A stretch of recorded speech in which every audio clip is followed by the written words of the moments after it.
नमस्कार, मैं हूं रिंकी बाजपेयी। आप देख रहे हैं फोकस न्यूज 24x7। हमारा उद्देश्य है जनवार्ता पर फोकस, जिससे हमारी टीम है आपके साथ सच्चाई को सामने लाने में हम तैयार हैं। हमारी फोकस न्यूज 24x7 की टीम आपको बता जनता की आवाज को सभी तक पहुंचाने में जुटी है। साथ ही फोकस न्यूज 24x7 में किसी समस्या को मोबाइल नंबर इन पर व्हाट्सएप भेजकर बता सकते हैं, जिससे टीम आप तक पहुंच सके। आइए रुक करते हैं अगली खबर का।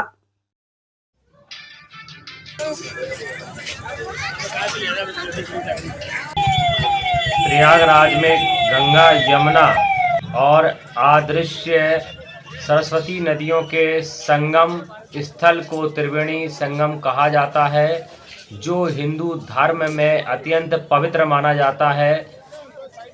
मान्यता है कि यहाँ स्नान करने से व्यक्ति के पाप धुल जाते हैं और मोक्ष की प्राप्ति होती है। प्रत्येक 12वें वर्ष में यहाँ कुंभ का आयोजन होता है, जिसमें लाखों श्रद्धालु संगम में डुबकी लगाते हैं। हाल ही में महाकुंभ के अवसर पर मौनी अमावस्या के दिन संगम त्रिवेणी पर लाखों श्रद्धालुओं ने पवित्र स्नान किया।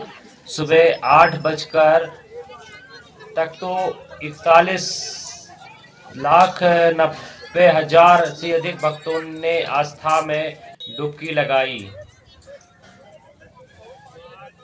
यह तो कुछ ही घंटों का आंकड़ा था, वैसे करोड़ों की संख्या में वहां भक्त पहुंच चुके थे। महाकुंभ के दौरान शाही स्नान का विशेष महत्व है, जिसमें अखाड़ा के साधु संत पारंपरिक रूप से स्नान करते हैं। इस अवसर पर संगम घाट पर श्रद्धालुओं का विशाल जन सैलाब उमड़ता है, जो आस्था और भक्ति का प्रतीक भी है। त्रिवेणी संगम में स्नान करने से व्यक्ति को अश्वमेध यज्ञ के समान फल की प्राप्ति होती है। उसमें ब्रह्म पुराण में के अनुसार संगम स्नान का फल अश्वमेध यज्ञ के समान फलदायी कहा जाता है। महाकुंभ 2025 के दौरान श्रद्धालुओं की सुरक्षा और सुगम स्नान के लिए प्रशासन द्वारा विशेष प्रबंध किए गए हैं।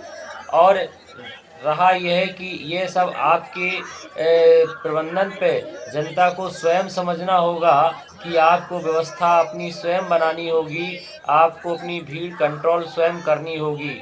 श्रद्धालुओं की सुरक्षा और सुगम स्नान के लिए सरकार की प्राथमिकता है।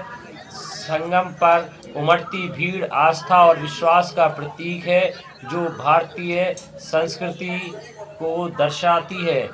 महाकुंभ 2025 के दौरान त्रिवेणी संगम पर श्रद्धालुओं की भीड़ का दृश्य देखने के लिए आप स्वयं वहां पे जाइए और देखिए वहां क्या स्थितियां हैं, वहां पर किस तरीके से वहां संगम में डुबकी लगाई जा सकती है। हमने आपको संगम के कई दृश्यों को वीडियो के माध्यम से बताया है। आप वहां संगम का एक बार स्नान कीजिए और सुरक्षा का भी ध्यान रखिए और आपस में सहयोग बनाकर रखिए। किसी तरीके से अब दोबारा कोई ऐसी घटना ना घट पाए, उसके लिए आप सभी को भी सरकार की जो नियम गाइडलाइन और उनके रूल्स हैं उनको फॉलो करना पड़ेगा और हम सभी को सहयोग बनाना पड़ेगा। हम लोगों को कुंभ स्नान के साथ साथ अपनी जान माल की सुरक्षा भी करनी अति आवश्यक है। स्नान करने के लिए आप सभी समय का ध्यान रखें और बड़े धैर्य के साथ और भीड़ में जाने से बचें और समय को ध्यान में रखते हुए कि अगर भीड़ वगैरह है तो हम उस भीड़ से दूरी बनाए रखने की कोशिश करें और दूसरे समय पर जाकर भी स्नान किया जा सकता है। ऐसा नहीं है कि आप केवल एक ही समय निश्चित कर दिया गया है जिसमें आप स्नान करें। आप किसी भी समय जाके स्नान कर सकते हैं और किसी भी घाट पर जाके त्रिकोणीय घाट होता है, उसमें जाकर भी आप स्नान कर सकते हैं। वह भी संगम के स्नान के बराबर ही पुण्य मिलता है। आप कोई भी श्रद्धालु वहाँ जाइए और स्नान का लाभ उठाइए। फोकस न्यूज़ 24/7 से विनय पचौरी।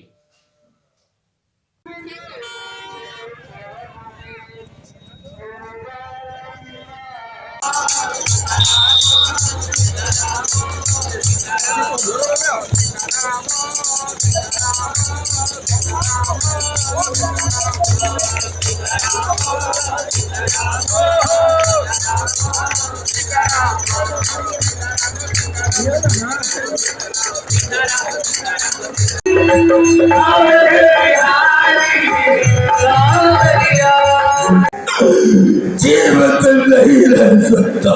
वाह, अभी तो कह रहे थे मांगो मांगो मुनि मांगो, तुम्हारे मांगने में देरी होगी, मेरे देने में देरी नहीं होगी।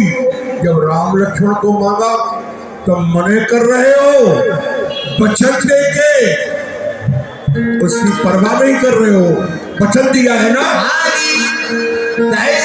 बचल वाले का देवा बचल वाले का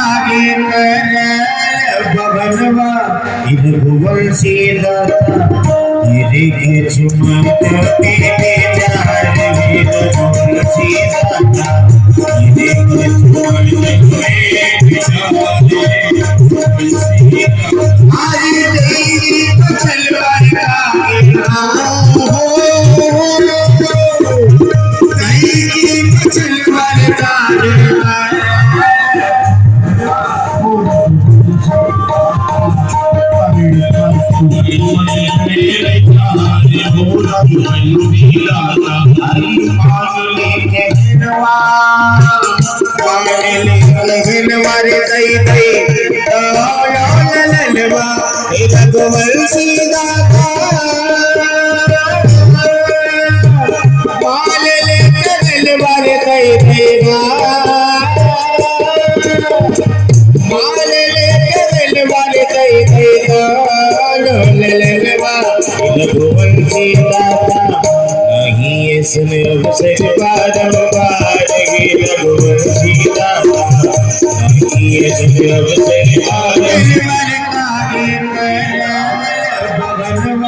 बोलिए लक्ष्मण कुमार की जय। जयकारा कोई नहीं बोल रहा, सब कोई बोलिए। बोलिए जनक नंदनी की जय, बोलिए गंगा मैया की जय। धार्मिक बंधुओं, माता एवं